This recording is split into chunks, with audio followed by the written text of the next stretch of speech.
Welcome back, everyone, to the High Tempo Sports Podcast, episode 117. Today, it is Wednesday, and it is dark outside, and it's not even that late out. It's like 6 o'clock, and it is damn near pitch black. Yeah.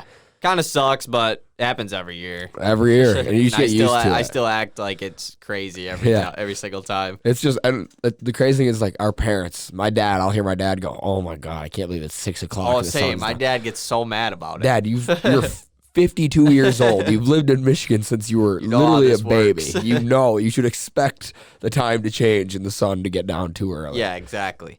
But we're here. And there is so much going on in the world of sports as college basketball tipped off last night. College football is in its prime. The NFL is in the prime. NBA is going. NHL's just started. I mean, it is just so much sports going on right now. Absolutely wild. So let's just get right into it. Mm-hmm.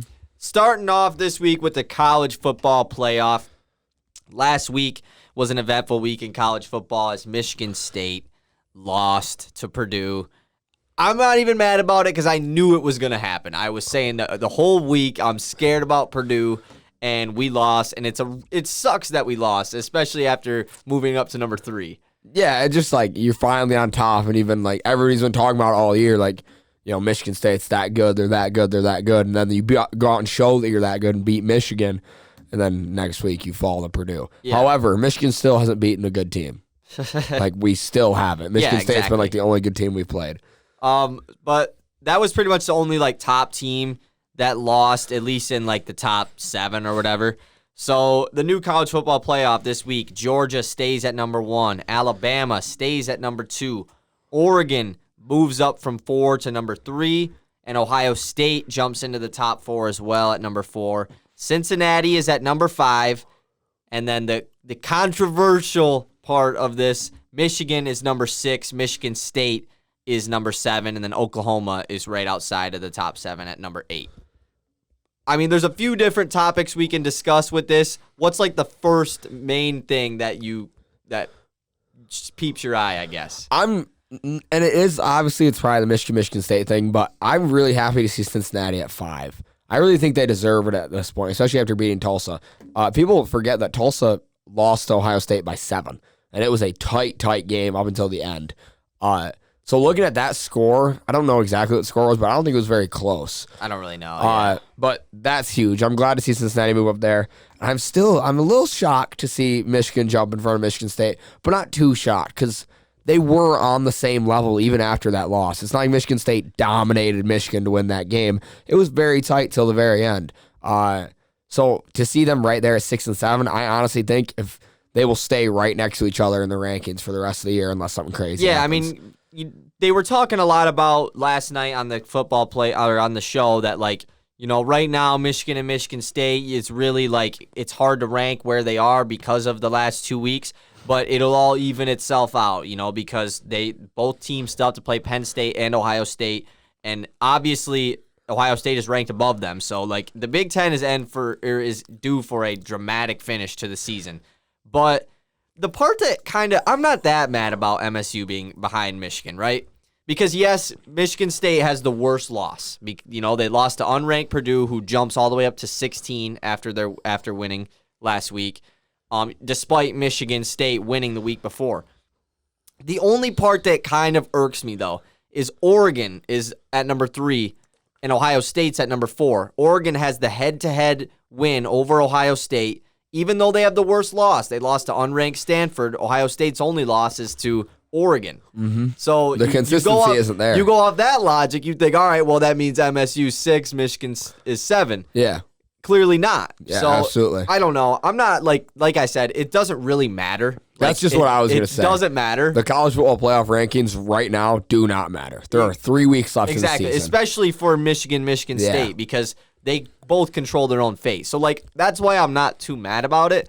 But it is just an interesting thought. Like, where's the consistency from the committee? Because they're very similar situations. Absolutely. And I don't think, and there's no reason, like, Michigan State at the end of these 3 weeks could both be way out of the playoff picture at that point. They could both lose 2 more games. You got to play Penn State. No, not this week. You play Maryland. And then it's Ohio State, Penn State. Yeah, so we play Penn State, Maryland, Ohio State. So And Michigan's got a Maryland huge isn't even No. an easy win. Like, they're worse than Purdue, but they're not an easy win. I think they're 5-3, or what is it, 9 weeks into the year now? Yeah. Maybe 5-4, but they're above 500. So. Yeah. This finish, if you were a Big Ten football fan, like most people in the Midwest are, you should be excited for the finish and just hoping Ohio State doesn't end up on number 1. And then you look at Cincinnati at number 5. I mean, if they win out, which they're gonna win out, they are gonna make the playoff. I mean, there's no way one of these teams in the top 4 doesn't lose again, right? I mean, I don't know. I guess Bama probably does, and Georgia has to lose. I mean, one of the two, Georgia or Bama, will lose because they will play each other. But I still think if Bama wins out and loses to Georgia SEC championship game, I think they still would give it to them over Cincinnati. But Oregon and Ohio State, I mean, one of them could lose. Is all Cincinnati needs is one of those two teams to lose. Yep, absolutely. And they're in because they're gonna win out. So if you're a Cincinnati fan, I think you have a bright future, I guess. Or you have a very bright-eyed and bushy-tailed perspective. You're very excited. Oklahoma's the weird one, though, because they are sitting there at number 8. They do have a couple tough games to play. They still have to play their in-state rival, Oklahoma State. They have to play Baylor this week, I'm pretty sure. So they have some tough games ahead. What if Oklahoma wins out? I mean, they are number 8 right now. Like, absolutely. What if it comes down to a Cincinnati, Oklahoma, like both of them are undefeated? Like, let's just say Michigan and Michigan State kind of just wipe each other out. Ohio State or Oregon doesn't end up making it. It comes down to Cincinnati, Oklahoma. I wonder what the committee does, because right now, clearly they favor Cincinnati, but Oklahoma has some tough games ahead of them. So we'll see, I guess, how they do in those games. Yeah, absolutely. I'm really excited to see how this all finishes, because Cincinnati could be the first non-Power 5 school to make the playoff, which would be awesome. There was another thing I want to talk about. Oh, Bama and Georgia. Yeah.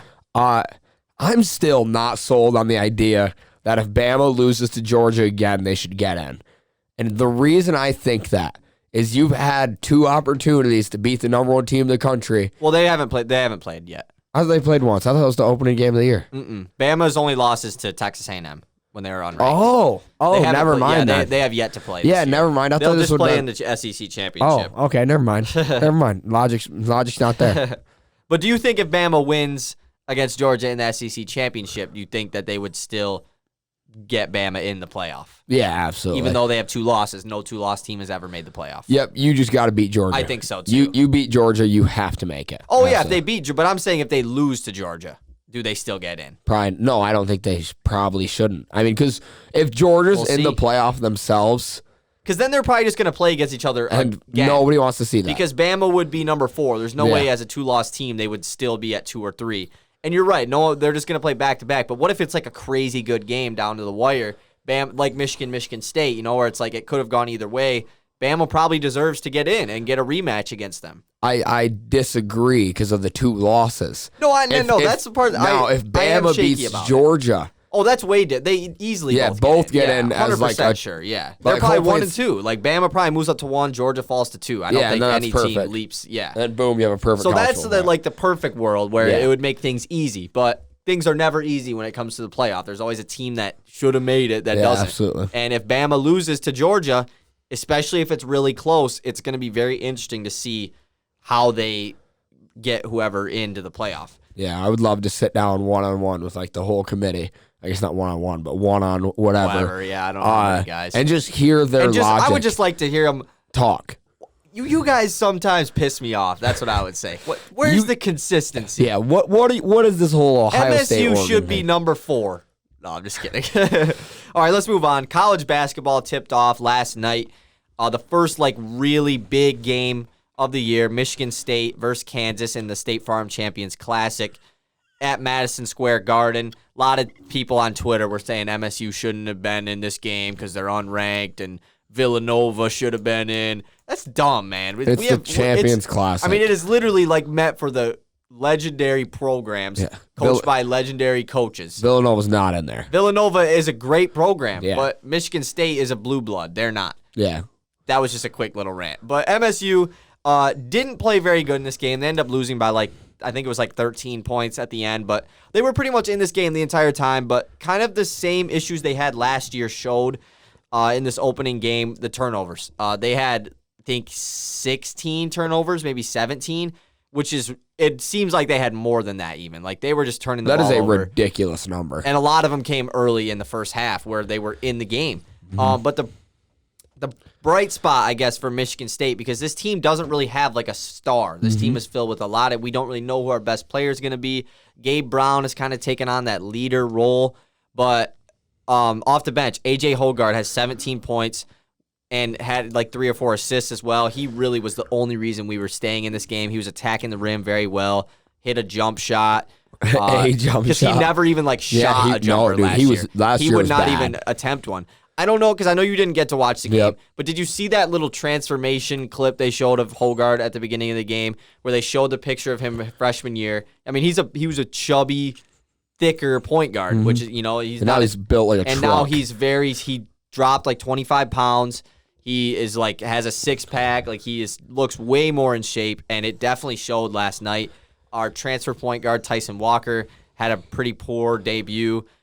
Julius Marble off the bench was going off. He would catch the ball in the post and just put it up immediately. And it wasn't even like good shots, but they were going in. Just going in. It's like Hunter Dickinson last year, where you exactly. just watch him just throw it up except and it goes Marble's in. like 6'8", and Dickinson is 7'2". Exactly.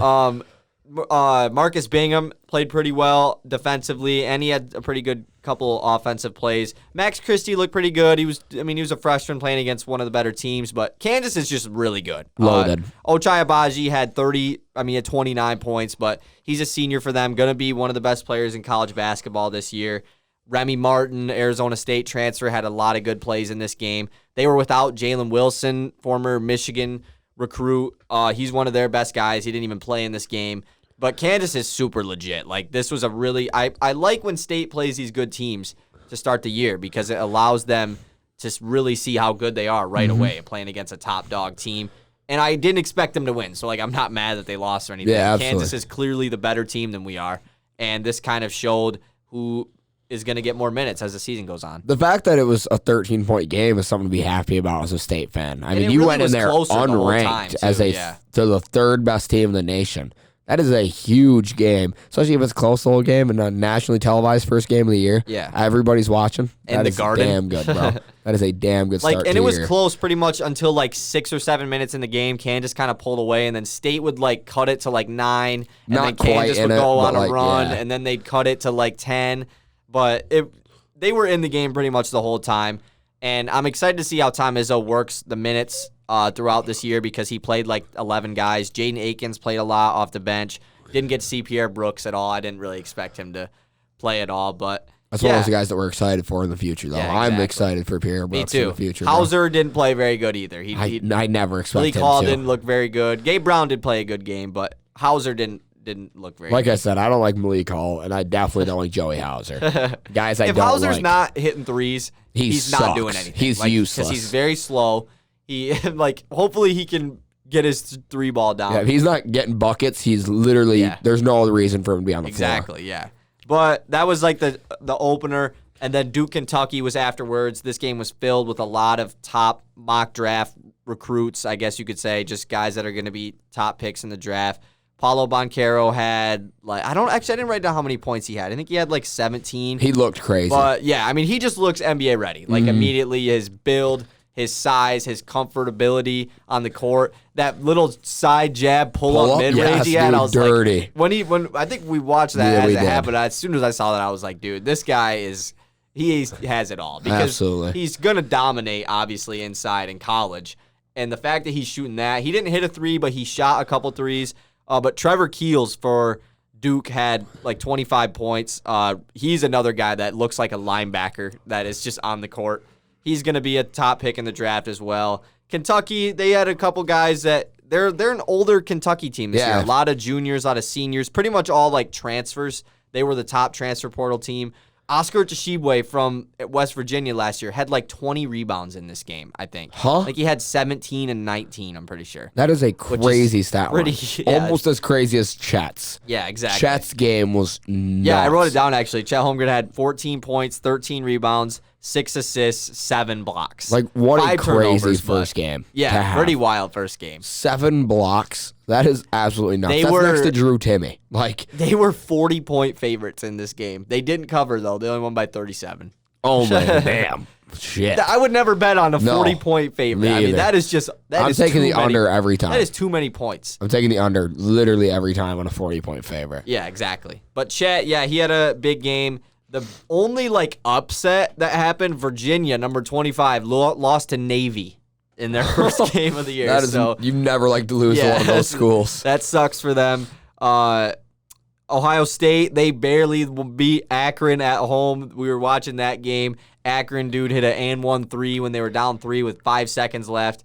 And then they just had a complete defensive collapse on the last play. They gave up a literal wide open layup. Ohio State got it. Because they got the ball. Ohio State ran up to the sideline, got the ball with 3 seconds left. And they had this dude coming off a double screen right to the top of the key to maybe get a shot. He caught it, and just 2 dudes that were down at the bottom come up to him. Pick slipped. Dude's wide open. The dude he didn't even slip. He was literally just under the hoop screening, and his dude just went up with him. They both did. Genius defensive strategy. Wide open layup, they win. And they were freaking out too. As if you hit a crazy lost shot. to Akron too. That's a max. You should have won by 40. Amani Bates was another guy who was making his college debut. He had 17 points, 4 rebounds, 4 assists, shot the ball pretty efficiently. And Memphis, I watched a few highlights from this game. They were blocking the hell out of the ball. They got a crap ton of blocks. How did Jalen Duren play? I don't really know. I didn't look at his stat line at all because I watched just a couple highlights from the game. I seen a nice dunk that he had. Yeah, that was crazy. But I didn't really see his stat line or anything. But it was against a really bad team, so he probably didn't even play a crazy amount. But seeing Amani's highlights, the dude is still playing like he's in high school. Yeah, I know. He does that little behind the back step back 3, and you can tell when Amani's shooting it. Oh yeah. It's not a secret. He's just 6'7" and shoots it over you. He just can shoot over you. Yeah. The one play where he's dribbling down the floor on the fast break and pulls up for 3. You could tell he was shooting that thing at half court. Oh yeah, definitely. By the way, he was dribbling. Do about it? Yeah, exactly. And it's gonna be really interesting to see how the Amani Bates draft process goes because he's not draft eligible right now. He's not in any mock drafts or anything because he can't go to the draft. But I don't see him playing 2 years of college basketball. It's does he go overseas? Does he go to the G League maybe after this year? That's not a bad idea. Or does he somehow, I really do think he's going to find a way to become eligible for this year's draft. I think you have to. Because I think he's going to. I think that the NBA will realize, holy crap, if Amani Bates is in this draft is just as loaded as last year, maybe even more loaded. So this is going to be interesting to see how Amani Bates is, but a lot of top draft talent made their debuts last night, and pretty much all of them looked really good. The youth movement is coming in the NBA, and it is coming hard, really fast too. And then we talked about this before the show, but this Saturday, number 5 Texas takes on number 1 Gonzaga. It's at 11 o'clock at night, but of course it is. But we got to watch. We have to. I mean, Texas. Wait, what day is this? Saturday night. Oh, so we'll be in Pittsburgh. Yeah, exactly. Oh, perfect. They got Marcus Carr. Texas Tech's old coach is there. What's his name? Chris Beard, I think is his name. But he is Texas' new coach. They got a crap ton of transfers and recruits this last year. So that game Saturday night is going to be a fun one. But tonight, Michigan play. Go ahead. Sorry. I'll be right back. Just really quick. All right. Tonight, Michigan takes on Buffalo, though. They're playing at 6:30. And this is going to be an interesting game for Michigan because they have a different team this year. They lost a couple of their good players, Franz Wagner, Isaiah Livers, who was probably their best player. He is gone. But they have a lot of new guys coming in. Transfer point guard Devontae Jones, I believe, is going to be starting at point guard for them tonight. And they have Moussa Diabate. I really don't know if that's how you say his name. That's how I'm going to say it. But until a commentator says it, that's because I said Bonchero for the longest time. And then they were saying Boncaro last night. It's all right, I guess that's what it is. Do you think they're asking, or do you think they just say it? I think they would probably know. I think someone probably tells. Because, how bad would it on national TV pronouncing the name wrong? Yeah, absolutely. This Michigan team, this team is going to be nuts. Devontae Jones last year at the draft, he was at the draft combine last year, and they said he was one of the best wing point guard defenders there by far. And that's where he's going to excel this year at Michigan. Yeah, he can pass the ball pretty well.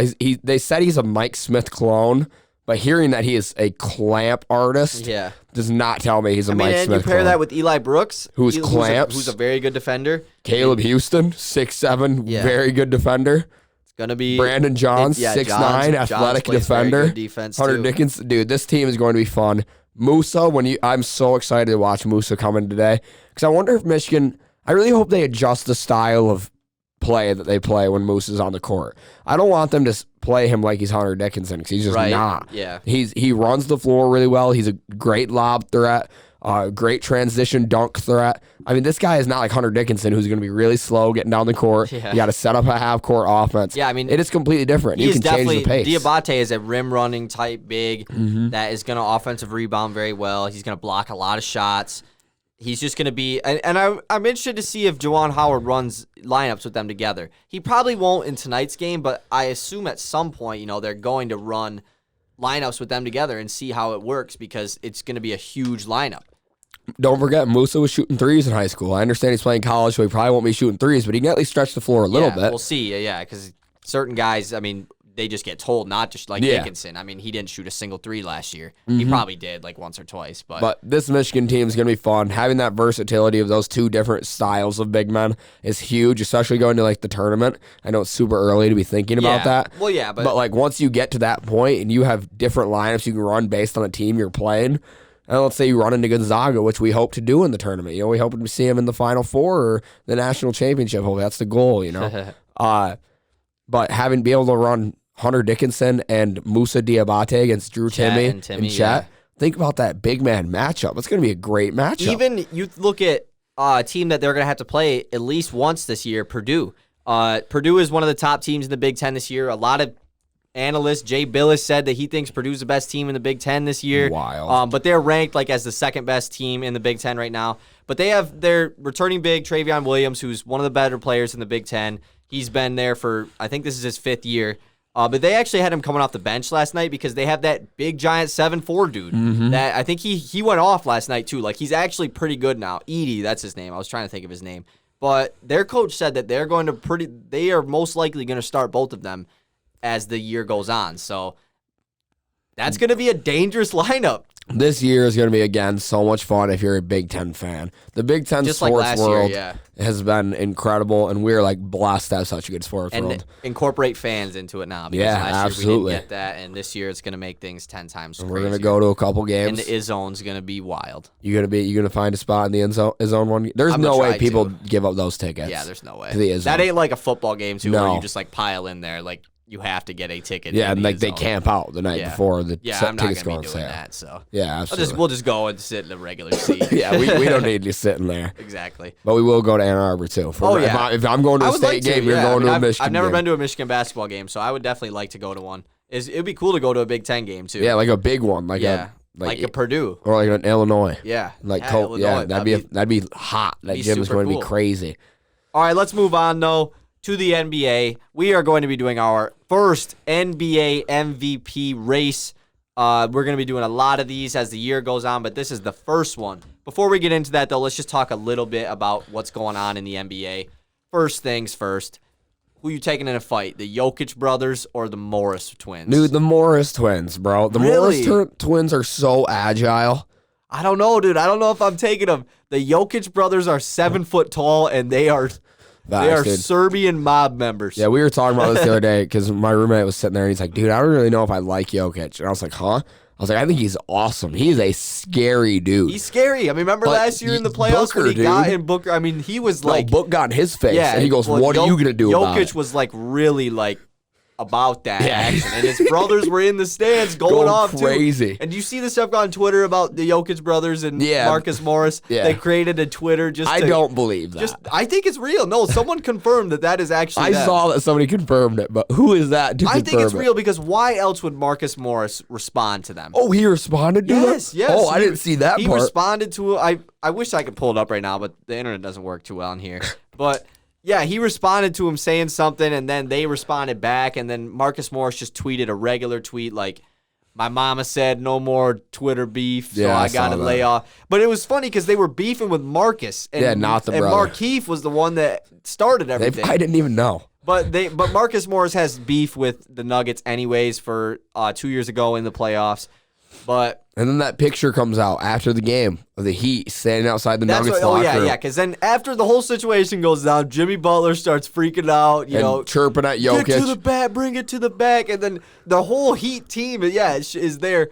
My real question is, okay, let's just say the security isn't there. Yep. Just hypothetically, the security's not there.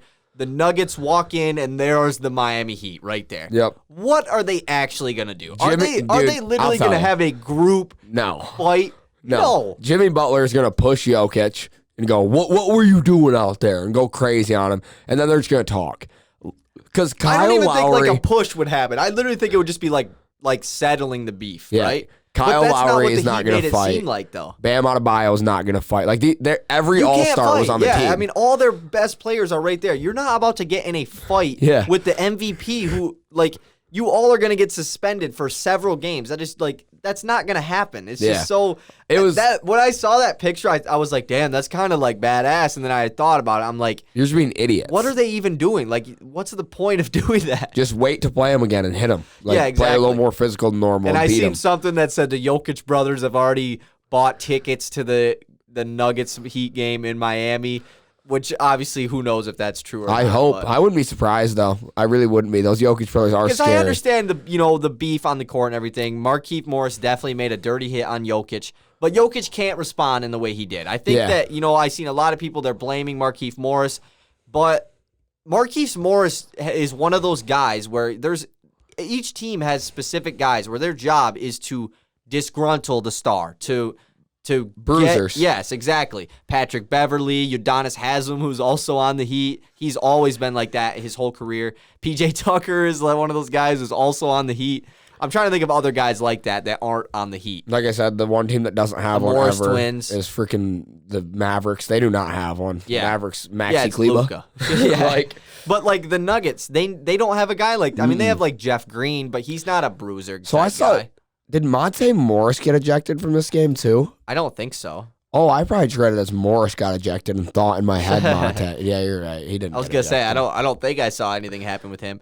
But Jokic can't respond in the way that he did, especially as a superstar like that. He's lucky to get away with the 1-game suspension because he blindsided Markieff Morris. Yeah, I'm pretty okay. It was a tough hit. I'm okay with you hitting him that hard as long as he's looking. You're right. Hitting him when his back is turned is messed up. Markieff Morris probably sold it, laying on the ground for 20 minutes like he did, acting like he died. He clearly was okay. He got up and walked off by himself. But Markieff Morris's job is to make plays like that. I know that it was but he did make a dirty play. I mean, he lowered his shoulder knee and hit his knee. Yeah, he hit him harder than he should have, for sure. He should have just wrapped him up. But that's why he's out there. I mean, that's what they want out of him. Yeah. They can afford Markieff Morris getting suspended for a game. As long as it takes, you get Jokic out of the game. Yeah, and that's just it. So you take the Nuggets to where that was handled so wrong is Jokic gets hit. There needs to be a different Somebody guy. needs to get in there, yeah. Not Jokic, not Michael Porter Jr., not Aaron Gordon. He's hurt, but...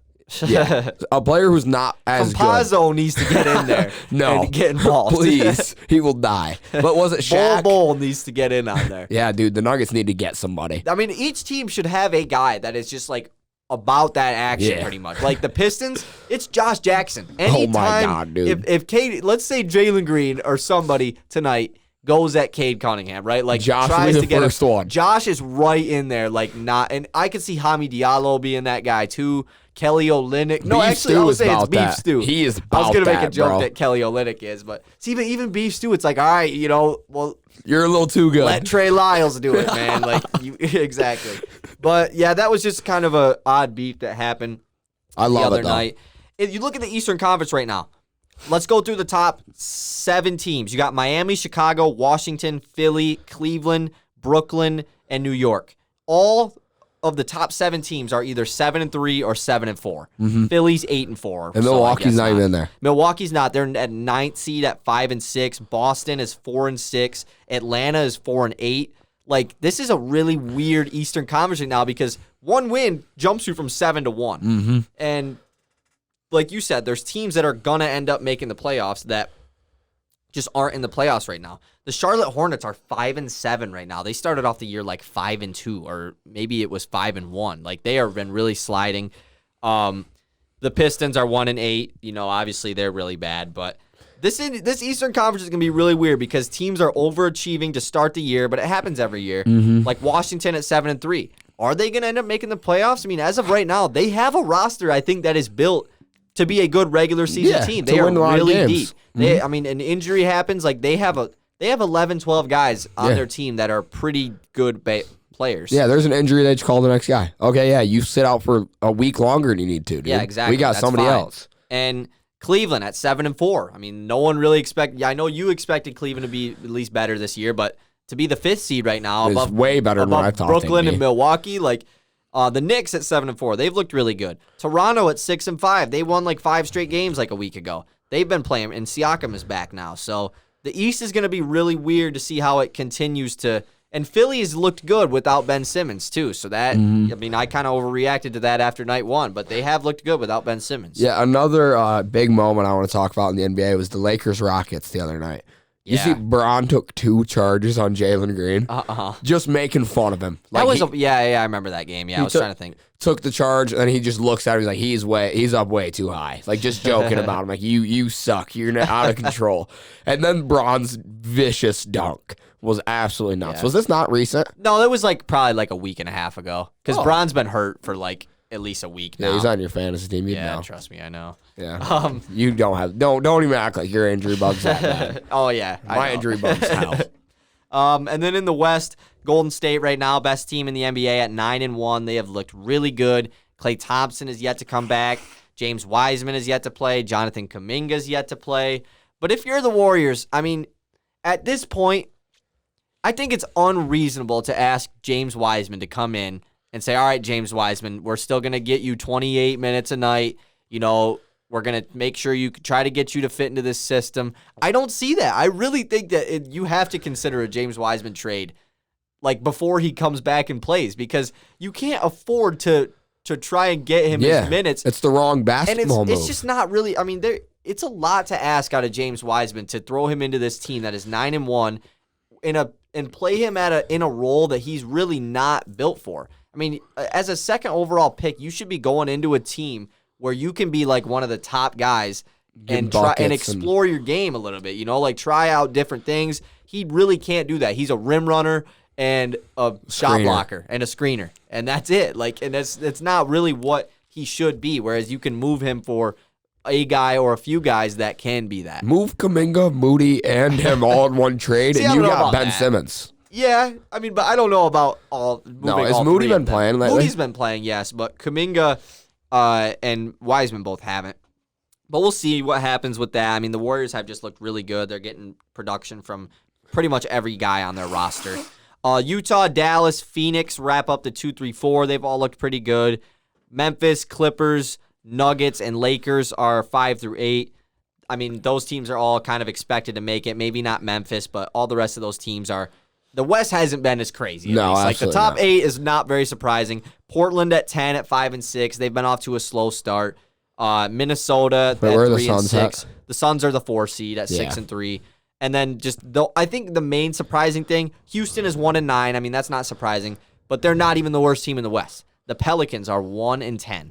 When we talked about the Pelicans last week, they were 1-7, and I was gonna post a clip of us on TikTok talking about the Pelicans' bad start, but I was like, that's kind of like an overreaction, because we were talking about for a while, that they just suck bad. Yeah. But it's Ingram is hurt, Zion's hurt. I'll wait to see if it continues.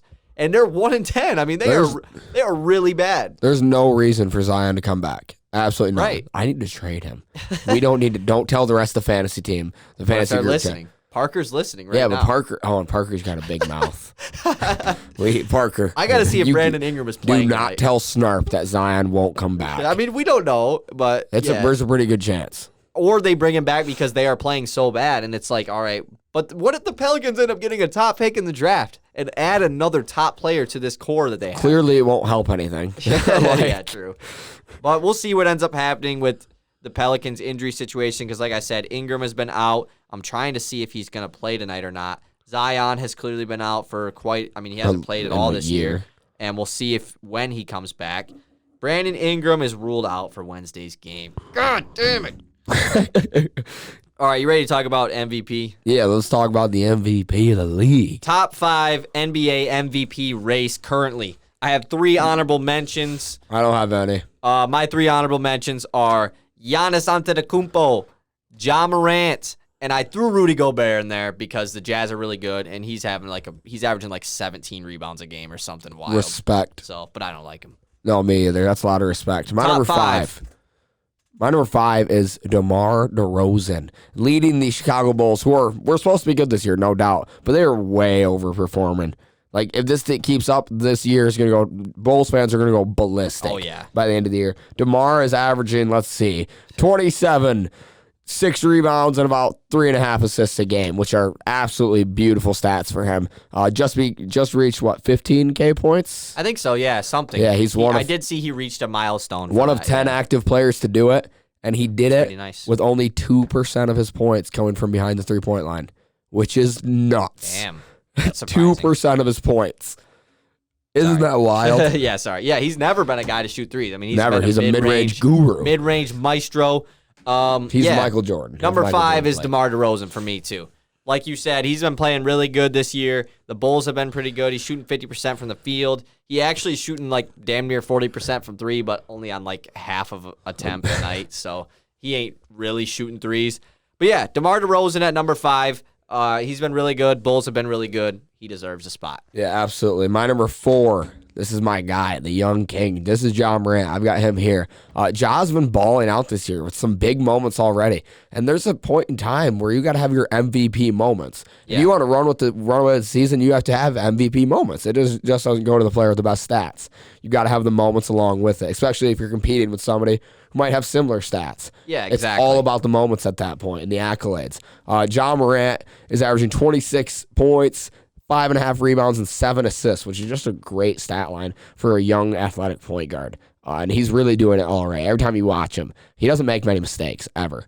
No. The dude is crazy talented, and his hair is awesome. Sorry, I had to pick up a player. And Yeah, I noticed you were just working on fantasy well, yeah. stuff. Well, I mean, I gotta match Jagger's 10 guys tonight because Ingram was ruled out, so I had to pick up another guy. I'm getting blown out by Parker. I'm already losing bad to Jaggers. It's not good when you get blown out by Parker. Yeah, I beat. I'm just roasting him on Your this team has got podcast. about to be 0-4. I know, This is dude. not I don't good, know bro. what to do.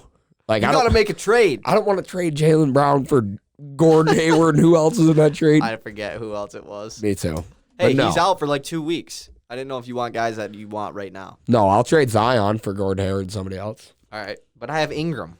Yeah, give me Ingram. He's do a about to come swap. back like next game. We'll do a swap. All right, number 4 for me is Jimmy Buckets. Whoa. Right now, he's averaging 25 points per game, 6 rebounds, 5.5 assists, shooting 53% from the field. Miami Heat are the best team in the East. I mean, technically. But Jimmy's been playing really good this year. He plays clamps as well. He's been getting to the free throw line at a very high rate like he always does. And he wants them to get to the back. Or bring it to the back. Oh, I was like, where is this going, dog? I just don't like, the part that I don't like about this situation, I know we're talking about it again, is the fact that, like, the whole play happened and both teams go back to their bench. And then now Jimmy's all like, yo, you get the, just starts freaking out. You Like, should have fought him on sight. I did see a clip, though. He was, like, not looking when the play happened. He was, like, facing the other direction. Oh, okay. So maybe that's why. But, like, clearly there was a scuffle going on at half court. Like, something happened. It's got to be on Could have sight, went bro. then, yeah. Yeah, So, right like, on sight. Is he really a tough guy? Yeah, he is. Yeah, I know. Jimmy Butler is like the toughest dude in the The whole league. Miami Heat team is. Yeah, absolutely. That's what I saw. Somebody who was like, "Are these fake tough guys?" No, No, they're not. No, but none the of them whole, are. But I It was do weird. say that is just a weird thing of them Very weird. ganging up in the locker room like that. That was I did not like that. I've got Jimmy a little bit higher. All right. Number 3, Kevin Durant. Oh, I thought you were gonna say Jimmy Butler at number 3. This dude hasn't been balling this year, averaging just about 30 points a game, 9 rebounds and 5 assists. Absolute bucket every night you watch KD. You are like amazed, which is very similar to Giannis. And if Giannis's team was better, he's easily up here. But Giannis's team hasn't been that great this year, and I don't think it's any fault of his. It's just slow start. They just have not. They're not even have a positive record. They're coming off a championship. Yeah, They're probably exactly. still They're a little taking tired. it slow. Yeah, Grayson Allen went off the other night. There's no reason to rush into it and get right. Like, you know you're going to make the playoffs. Yeah. Like, you're not going to Exactly. miss them. So that was your number 3. Yeah, Kevin. My number 3 is the Joker, Nikola Jokic. Jokic MVP last year. He's still in the running this year. 25 points per game, 13.5 rebounds, 6 assists. shooting 61% from the field and 40% from three.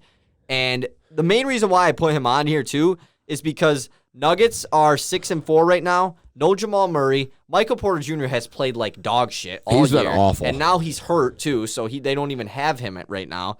Aaron Gordon hasn't been too impressive. Like, the Nuggets players have not been very good, despite Nikola Jokic, and they're still at 6-4. That's why he's my number 3. Yeah, Jokic has been balling. I didn't stick him on here, and I guess I didn't really look at him. I haven't watched Jokic much this year at all. That's that stupid Western Conference. Pretty good. That facts, we don't dude. get to watch, So bro. annoying. Number Eastern 2. gang all day. Shout out the Eastern Conference, bro. If you're listening. Yeah, shout out you. Number 2, this is where I got Jimmy Butler. Jimmy has been unreal. Best team in the East. And it's just a bounce back year. He's got the story. He's got the moments. Last year being a first round exit. This year, Jimmy Butler's attitude, mentality. He's so Heat culture, it's not even funny. Like, he is the Heat culture. The Heat culture didn't exist until he got there. That is, yeah. That's literally what I'm like. No one ever talked about Heat culture until Jimmy Butler got there. I guess. Maybe like the gap between LeBron and Jimmy, because like when the Heatles were a thing, who was saying like, yeah, look at them, they got Heat culture. It wasn't as much about culture. It was just because they were such a loaded. good ass team. Yeah. I wonder what it was like before that, like Alonzo Mourning, like where people talking about Heat. Well, I don't it was when Pat Riley came in that Which, like, Heat culture he was there became with a thing. the Heatles. So yeah, absolutely. Whatever. But Jimmy number 2. Yeah. My number 2 is Kevin Durant. He's averaging like 30 points per game, 8.5 rebounds, 5 assists, shooting the ball crazy good, 57%. And James Harden has been playing really bad. No Kyrie Irving. Patty Mills has been inconsistent as hell. And he's just balling. Like, Durant has been going off. I really hope he can stay healthy all year, because it would be awesome to see Durant win another MVP. And he's my number 2. Yeah, absolutely. Number 1, I think it's pretty obvious. It's Kelly Olynyk. Dude, I was going to say the same exact thing. It's funny because Kelly Olynyk has been our meme guy I was all thinking year. of a Pistons guy to say, and I was like, I have to say Olynyk. It's just 'cause he's the funniest looking dude on the court. But it's for real. Like, he's my number 1. Yeah. No, just kidding. It's Steph Curry. Steph Curry is the MVP of the league right now. There's no doubt about it. Oh, shot a 50-point triple-double last night. Mm-hmm. Absolutely at 50 points. Bananas. I mean, he is just wild. Yeah, exactly. Number 1, it's very obvious. It has to be Corey Joseph. No, actually, I saw you racking Corey your Joseph, brain. if you're doing MVP ranking, he might be the last player He sucks. on the list. I'm getting pissed off at Corey Joseph because I liked him. He was a nice veteran guard we had to mentor the other guards. No, he is out there trying to get in his bag and trying to show off, and it's like, dude, that's not why you're on this team. Dude, last year he was at least making some shots. Right, yeah, exactly. Like when because he would piss me off, but he would drop 15 and 7. And it's like, all right, like I know what you're trying to do here, Corey, but at least you're putting up good numbers. You guys on a first name basis, you and Corey. Like, but at least, I get what you're trying to do, but at least you're like, at least you have a good stat line. Yeah, absolutely. But now it's like he's not. He'll get like 8 and 4. Yeah, on horrible shooting, Yeah. and he'll have the ball 95% of the time when he's in the game. Number 1 is Steph Curry. 27.5 points per game, 6.5 rebounds and assists, shooting damn near 40% from 3. And the Warriors are the best team in basketball, like not even close right now. So, And which is wild. yeah, that's why he's number 1. That's why he's number 1. Let's move on to weekly picks. Last week was week 9. Sorry, I had to think about it for a sec. 14 games last week. We both had really bad. Was it last week that we both had horrible weeks picks wise? No, I think last week we kind of. Oh yeah, last week sucked. Yeah, Oh. like last podcast when we did Yeah, it. yeah. 5 out of 15 for me, 6 out of 15 Oh, so we for did. you. We didn't turn up. We had to bounce back this week. I had a solid 10 out of Whoa. 14. It's about time I get back I had on a bad track. week. And Easton had a bad week, only Yeah. getting 7 out of 14. So it is now you hold a 5-4 lead, just like that. It is neck and neck again. So let's see if I can tie it up this week. But let's talk about last. Sorry, I forgot we got to talk about last week first. Dog, I've tried to click this button twice Yeah, I now and you've stopped me. I'm just gonna. We're just gonna go quickly go through the quick. notable games. There weren't any big moments The in this Saints. week. I mean, this was a pretty wild week, I would say. The Saints lost to the Falcons unexpectedly. Sam Darnold is on IR. They lost to the Patriots. Baltimore has a comeback win against Minnesota. Cleveland kills Cincinnati. So once again, just very confused about the AFC. Jacksonville beats Buffalo 9-6. What the hell? What an awful game this must have been to watch. I didn't watch it. Thank God I didn't. Yeah, I would have been Why would I have so watched bored. that? Why would I watch? Why did Buffalo lose? Like, why do you lose to Jacksonville? But I'll take it because that means Lions one step closer to getting the first overall pick. Why would I watch a game where Josh Allen throws? Did he even throw a touchdown? Was there a touchdown thrown in this game? There was 0 touchdowns in this game. Yeah, There was 5 field goals. Why would I ever want to watch that football Exactly. game? That game had to be hell. Houston, Miami battle the 1-win teams. Miami wins, so that means Houston is the only 1-win team left. Detroit still winless, so after we beat Pittsburgh this week, we just have to hope Houston wins another game at some point. Yes, sir. Las Vegas gets beat by the Giants.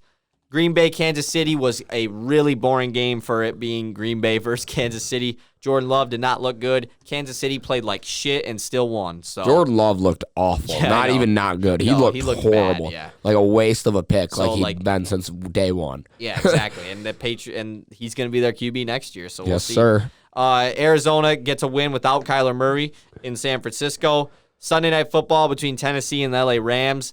The Rams kind of just dominated the Titans absolutely dominated the Rams. Stafford had his worst game of the year easily. No Derrick Henry. It did not matter. And then Monday Night Football between the Bears and the Steelers. The Steelers win because the refs. That's pretty much the only reason that was why. horrible. That ref needs to be invested. That is the worst call. I mean, like, I don't even care because I don't really like either of these teams. I was rooting for the Steelers because I picked them. But that has just got to be the worst call of all time, that taunting call. Why was it considered taunting? I think they called it taunting. But I think that's just like the classification of the rule. That was the most bullshit rule I've ever ref seen. clearly leans into the dude. Do you know how many penalties that one ref called? How many flags he threw? 12. Holy crap. He's probably going to get investigated. I really do wonder if he had some sort of, I'm not saying like he had money on the Steelers or something, but I just wonder if he has a feud with that specific player in the past or something, or if literally he just wanted the Steelers to win and it was rigged somehow. We'll see, but it looked awful. I will say I feel bad for the Bears fans. That's one of the few times I will ever say that because that sucks. Yeah, how does it feel being a Lions fan, Bears fans? Yeah, the refs screwed you. Get used to it, buddy. Yeah. Get used to it. We'll beat you on Thanksgiving. Yes, sir. All right, let's get into weekly We need picks. to get a button. The button is like we in Coney Island. Yeah. When he goes, are you vaccinated? Yes. Yes, sir. Dude, that's so funny that you bring that up because I watch that video on TikTok 10 times a day. a few times every day. Yeah. I love when they have the new different parts of them that come out. Those videos are so funny. Who is the president? Byron. Yeah. We're at Byron's car wash and it's just the fire or the fire hydrant just spewing out water. I need a gallon of Hennessy to quench my thirst. That video is so funny. Hot ass. Dude, all their accents are hilarious. I know. He's skiing with no snow. Yeah. On the hard, I forget what he called it, the hard top or something. All right, let's get into weekly picks, so. Weekly picks, it's the weekly picks. It's the high tempo weekly NFL picks. Weekly picks, let's get it. Week 10, I'm looking to tie it up this week. We got 4 teams on bye. We got the Bears, Bengals, Texans, Giants, all on bye. Thursday Night Football, the 6-2 Baltimore Ravens taking on the 2-7 Miami Dolphins. Go Dolphins. I'm picking the upset. Really? I love the Dolphins in this game. I don't know why. It's just one of those games. Picking Baltimore, hell no, I ain't picking to Miami. Next, we got the 5-3 Bills taking on the 2-6 Jets. This is where I take the non-upset. Go Bills. Yeah, I got the Bills. I was like, there's no way I'm picking the Jets. No I mean, shot. if there was an upset, I would have picked the Jets. It'd been last week, and they Facts. didn't upset. So why would I pick them here? But Mike White, never know. Never know. The dude's a legend. 6-2 Bucks taking on the 2-6 Washington football program. The program. The Washington football team blows. Antonio Gibson is horrible.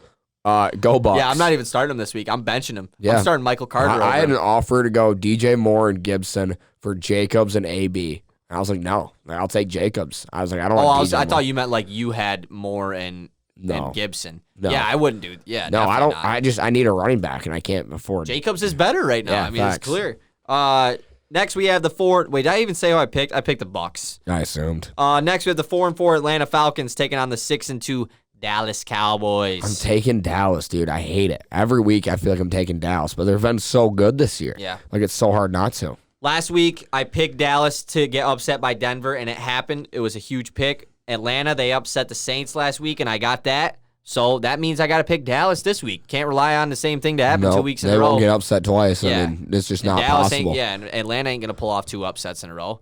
They could. Except Cordero Patterson is the GOAT. That's all I have How to say. many points did he have in fantasy last week? Like 18, I think. He's projected like 18 this week, Dude too. is This is the wild. first time they've given him a valid projection. Every time it's like 13 or like 12. It's like, dude, give him his respect. Yeah. He's going to get 18. Put it on his name, brother. Exactly. Next, we have the 5-3 Saints taking on the 7-2 Titans. I'm going with the Titans in this game. The Titans looked good against the Rams, like really good. Granted, the Rams looked bad, But they looked bad because the Titans looked good. because the Titans looked good. Go Titans. Yeah, I'm going Titans here, too. It's hard to pick against them after how they played on Sunday night. Mm-hmm. Next, we have the 2-6 Jacksonville Jags taking on the 4-5 Colts. No way the Jags win another week. Like, there's no shot they win Yeah. with more than 2 wins, or they end the year with more than 2 wins. I'm taking the Colts. Yeah, Colts all day. Next, we have your very own 0-8 Detroit Lions taking on the 5-3 Pittsburgh Steelers. FYI, me and Skunk will be there. We will be there. We'll be representing In Lions Pittsburgh. Nation in Pittsburgh. We're going to be talking all the shit to the Steelers fans after the Lions get their first dub in Heinz Field. In Let's all go, honesty, Lions. low-key, like, I know we were joking about, like, you know, we're probably not going to get made fun of because, like, we're Lions fans. No, I think But if people- the Lions win, Oh, yeah, we got to We get need out to of there. run That's out what of I'm there. saying, bro. If the Lions win, like, I might just take off the poll. I obviously like, want the Lions to win, but if they do win, we got to get out of there. Because if they lose, like, what are they going to say? Oh, you lost. Like, yeah, we've lost every game. Yeah, you think we didn't come in here expecting to I knew lose? that was going to happen. Yeah. Like, I feel like more people are going to be, like, feeling bad for us. like, joking with like, us. oh, you're a Lions fan? That sucks. And be like, yeah, I know, dude. Like, Jared Goff will throw a pick, and I'm like, hey, how about that quarterback? I'd hate to be you guys. And Yeah. I'll look at him and be like, you got Even big though Ben. Goff is better than Big Ben. You got big freaking Ben. He sucks. Go Lions. But yeah, in I'm this picking game. the Lions. Like, we're at the game. Why would I pick the Steelers? I really, truly believe the Lions are getting their first win. No, me too. I think it's meant to be. We went to the Ravens game, and the Lions, like, almost literally, like, Should've won. it took a world record for us to lose.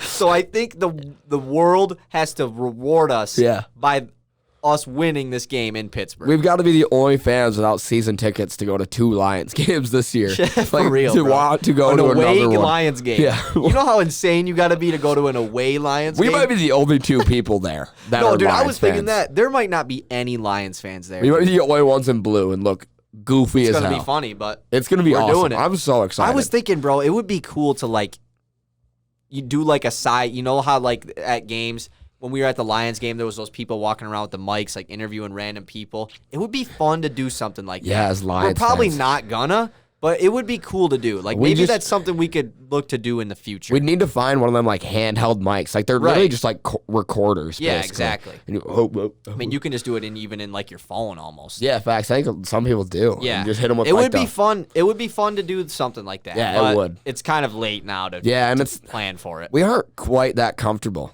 Like, yeah, are Yeah, you? no, I'm not. I'm not really comfortable going up to a random person. Like now, if it was at a Lions game where there's Yeah, hella Lions absolutely. fans, I would definitely be willing Me to too. do that. Like but in going up to Pittsburgh- Steelers fans, like, They are scary yo, enough, dude. do me. Can you do the Corvette dance right now? Facts. Like it'd just be kind of awkward. Yeah, what do you think of Juju Smith-Schuster? Yeah. Yeah, it'd just be awkward because we're just trying to get him to say stupid stuff. Yeah. Next, next we have the 5-4 Browns taking on the 5-4 Patriots. Patriots have the best, oddly enough, the best rookie quarterback out of the whole class. I don't understand how that really Surprisingly. works. But go Patriots. The Browns are known for their run game. Too bad you're playing the Patriots. And too bad Nick Chubb got COVID and facts. Demetric Felton. So, Yeah. and I'm playing against Dearness Johnson in fantasy this week too. Oh, that's so. not good. But he is playing the Patriots, dude. Yeah, the Patriots, Patriots run defense don't is great. allow running backs to beat them. They refuse. Yeah. It is like Christian McCaffrey can't even do He it. still had a decent game last week on limited snaps too. He had like Yeah. 12 and a half PPR and then 60% snaps. So Yeah, absolutely. I'll take it. Next, we have the 3-5 Vikings taking on the 5-3 Chargers. I'm going to pick the Vikings in this game, going with the upset. I love watching Viking football. That's my problem is I'm a Vikings fan. I'm a Kirk Cousins fan more than anything. Captain Kirk is the clutchest quarterback in football. He is wildly talented. That's a hot take right there. It is, and it's probably not They true. lost last week. How clutch is he? The clutchest. Clutch for a 3-5 team, yeah. Yeah. Captain Kirk is like one of my favorite nicknames in the NFL, too. Kirk Cousins is a weird one for me because obviously, like, when he was at MSU, I was a huge fan of his. And when he was with Washington, I was a pretty big fan of his. But ever since he's gone to Minnesota, it's not that I, like, don't like him, but I'm just, like, not, like, a fan of Kirk Cousins. It's probably just because he plays for Minnesota. But it just doesn't even feel like he went to MSU anymore. Yeah, I think why I like him is he's criminally underrated. Yeah, no, he is very Like, I underrated. really believe he's like a top 10 He might just be quarterback. overhated, honestly. I truly believe he's a top 10 quarterback in the league. You taking him or Derek Carr? Him. Really? All day, Kirk I'll probably Cousins. take Derek Carr. I'm over taking him. Kirk. What about him or I'm trying to look at one that would be like somewhat in the same realm. Him or Carson Wentz? Ooh. Probably still Kirk, dude. I think I'm taking Kirk, yeah. Him or Ryan Tannehill? Kirk. I think I'm taking Ryan Tannehill. Dude, I hate Ryan Tannehill. All right, let's move on. We have the 4-5 Carolina Panthers against the 8-1 Cardinals. Go Cardinals. I'm taking the Cardinals all day without Kyler Murray. You picked Minnesota in the last one. I don't even think I said. No, I you picked the didn't. Chargers. Screw the Chargers, dude. I'm also taking Arizona in this game, though. Next, 3-6 Eagles taking on the 5-4 Broncos. Go Eagles. The Broncos do not deserve to be 5-4. I hate watching the Broncos. That's another team I've learned I don't like. But I can watch Jalen Hurts. He kind of plays like a bad Cam Newton sometimes, but he's fun to watch every once in a while. He'll play fun, yeah. I got the Eagles as well. They blew the hell out of the Lions 2 weeks ago. See if they can do it to the Broncos. Pause. Next, we have the 3-5 Seattle Seahawks with a returning Russell Wilson taking on the 7-2 Green Bay Packers. Go Packers, man. This Packers team is freaking loaded. loaded. What did you just say? Go Packers? I didn't mean No, that. that should never be said. I didn't mean that. But I need to win weekly picks. I got to extend the lead. And I just don't see I got to Seattle win weekly winning. picks too, so that's why I'm taking the Seattle Seahawks because the Packers are going to lose. Sunday Night Football, we have the 5-4 Kansas City Chiefs taking on the 5-3 Las Vegas Raiders. This game, I picked the Raiders. And that might be a little crazy with all the stuff that's been going on. But I wonder if it works as like motivation at some point. Yeah, what point does it when turn? they lost to they lost last week, Yep. and it was the following game after the Ruggs situation. They cut Damon Arnett, their other first-round pick of the 2020 class, because of him threatening somebody on Instagram Live. Literally but they worst. won earlier in the year after Gruden was fired the game after. So it's But they could be tired at this point. Just come on. Like, so much controversy. Yeah, it would suck to be a Raiders player. And I really do. It would feel suck to be a for 'em. Raiders fan, bro. Yeah, It facts. really would. You had a great year, great start to the year. I'm taking the Raiders, though, actually, as well. Really? The That's Chiefs dope. did not look good last week. Even though they pulled out a win, they did not play very good. Their offense is The pretty Chiefs bad. blow. The only reason they gave up, their defense has been really bad all year, but they're playing against Jordan Love last week, so that's the only reason why they didn't give up a lot of points. I'm going with the Raiders. Monday Night Football, we have the 7-2 LA Rams taking on the 3-5 San Francisco 49ers. I'd love to know how many times I've picked against the Rams this whole year.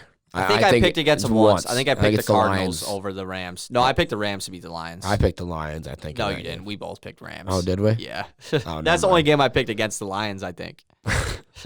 What? I'm still picking them like every week, even Yeah, though I I know. said I wasn't gonna. Like But- I still am. Go Rams in this game. Yeah, go Rams. They have to bounce back after last week. We didn't do Player of the Week. Yeah, you're right. I got facts. two really quick. I got Week 9 one. Player of the Week. It's honorable mention. You want me to go first? Then? Yeah, sure. I don't have an honorable mention. My player of the week is Matt Ryan, pulling off the huge upset against the New Orleans Saints, throwing for Matty Ice. 343 yards, 2 tutties, no picks. That's huge against the Saints. Crazy good defense this Yeah. year. My honorable mention is the refs of Monday Night Football. They had a great week. Great week. They played well. And then my Week 9 Player of the Week, I didn't really have a specific guy to go with this week, so I went with the Titans defense as my Player of the Week. Yeah. They had 2 interceptions, one of them for a pick 6. They had 5 sacks against one of the best offensive teams in the NFL, one of the best teams in general, and on the biggest stage as well. So, And held Cup touchdownless. He didn't even have a though touchdown he had this like a game. wild game 100, without one. 100 yeah. yards, 8 catches. Jesus. So let's do our NFL MVP race, the updated NFL MVP race. I got 3 honorable mentions once again. I have 2 two honorable mentions. All right, I'll let you say yours. Justin Herbert is one of my honorable mentions, and Dak Prescott is my other honorable mention. I really wanted to stick Dak in there. I really did. I like Dak a lot. Dak didn't make my honorable mentions because he's been out for a couple weeks, so I didn't really count him. But my 3 honorable mentions are Justin Herbert, Aaron Rodgers, and Josh Allen is an honorable mention. Ooh, interesting. Josh Allen, honorable mention. Yeah, I mean, after losing to Jacksonville, can't even get a touchdown, throws a couple picks. I'm not including him in my top 5. Sorry, Josh Allen. I guess. I did quickly want to go over our top 5 last time we did this. So your top 5 was Kyler, Tom Brady, Justin Herbert, Josh Allen, Dak Prescott, and my top 5 was Kyler, Herbert, Lamar, Josh Allen, Tom Brady. So we'll see how different they are this time. On my list, number 5, this is where I got Lamar Jackson. I left him off last time. I can't leave him off anymore. You want to talk about MVP moments? He's got all of them. Granted, he has the worst stats of any player here other than rushing yards. He leads with 600 rushing yards, but lowest amount of yards, lowest amount of touchdowns, and tied for highest amount of picks. But that's kind of expected. Yeah, I mean that's how he plays. He's not expected to lead the league in yards or anything. He's honestly doing better than I thought he would as far as his passing numbers so far this year. He outthrew Kirk Cousins and outran Dalvin Cook last week. So that's wild. Yeah, that is pretty wild. My number 5 is an interesting one. I might get some hate for this. It's Cooper Kupp at number 5. Whoa. I wanted to go QB, one of them, because I didn't think none of them honorable mentions deserved to be in the top 5. Cooper Kupp this year is leading all receiving categories, and by a wide margin. He leads with 74 receptions, 1,019 yards, 10 touchdowns. He also leads in targets. I mean, the second place in all of these lists are very further off the list. So Cooper Kupp, they haven't had their bye yet, so I guess that also could have to deal with it, but he has been unreal so far this year as far as his stats go, and that kind of gives you hints at who else is going to be on this list. Yeah, so did you know that Cooper Kupp, even with 17 games, is still not on pace to beat Calvin Johnson? To beat Calvin Johnson. That is wild. I did see that, actually. Absolutely nuts. My number 4, this is where I got the man, the myth, the legend, Matt Stafford. 2,771 passing yards. That is absurd. Yeah. That is an insane amount. Granted, like you said, they have another bye, so he's got an extra game. He's gonna have more than every other guy. Yeah. Other guy. He's actually not leading touchdowns. He's got 23, 6 picks. Here's a little stat for you. I'm curious. Who has more rushing yards? Matt Stafford or Tom Brady? I'm gonna guess Matt Stafford. It's Tom Brady. Really? 2 more rushing yards. 39 to 37. It's probably not very much. But interesting. Matt Stafford, number 4. My number 4 goes to Lamar Jackson.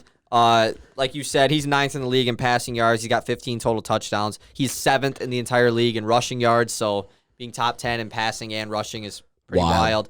Like you said, he has 7 picks, which is tied for the most on this list. He has a 96 passer rating this year, which is the lowest out of any other guy on this list. But Lamar has just been dragging his teams back to wins all year. They've had several comeback wins this year, all led by his 2-minute drives. And he's just one of the most deadliest players in the NFL. He really is just – I think he is still so criminally underrated. Yeah. And the Ravens are really good so far. I mean, they're 6-2. So Lamar, number 4. You let Lamar off a leash for one play, and it might be 80 yards to the house. Yeah. He's the toughest guy to play in football. My number 3, that's where I got the GOAT, Tom Brady. 2,650 passing yards. That's 120 behind Stafford with a bye in there. Leads in touchdowns with 25 and tied for the lowest amount of picks on this list with 5. That is wild. Those are some unbelievable stats. This guy is 40 years old and is second. 44. He is second in passing yards. Huh?